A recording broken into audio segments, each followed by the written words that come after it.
This is a concave mirror. This surface is its reflecting surface. This surface is its coated surface. Here P denotes pole, F denotes focus, and C denotes center of curvature.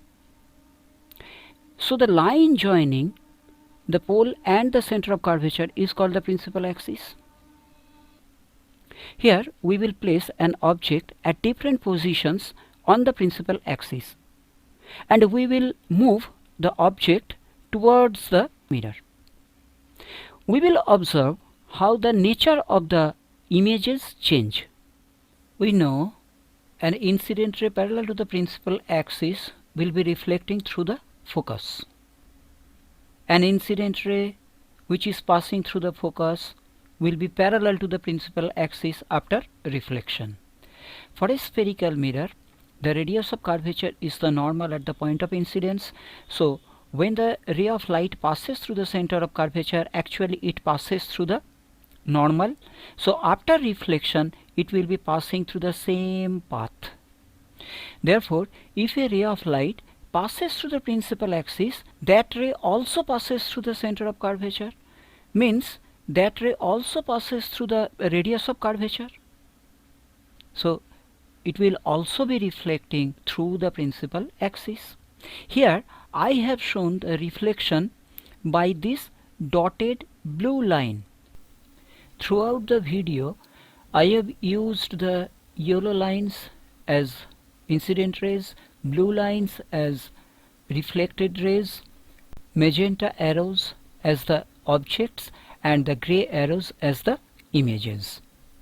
Let us start with the object which is very far from the mirror, and all incident rays are parallel to the principal axis. Therefore, the image will be produced at the focus and highly diminished, as we can see on the screen. Then the object will start moving and will be approaching towards the mirror, and we will see the changes in the images. Look at the screen carefully. As the magenta arrow, that is the object, is moving towards the mirror, the grey arrow, the image, is moving away from the mirror and its size is increasing. Watch the video carefully.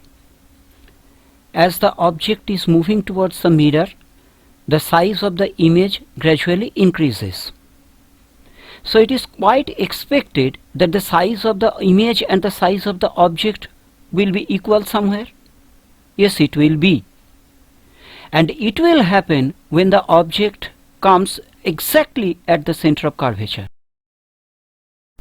Look, at this stage, the length of the magenta arrow and the length of the grey arrow are same. How shall we prove?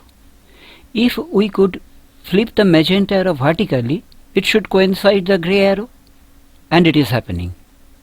After that, as the object will be moving towards the mirror, its image will go on increasing.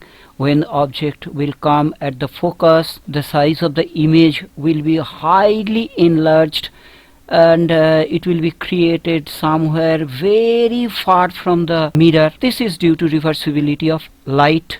In all these cases, we are getting the real images. After that, when the object stays between the focus and the pole, we get the virtual image, which is enlarged.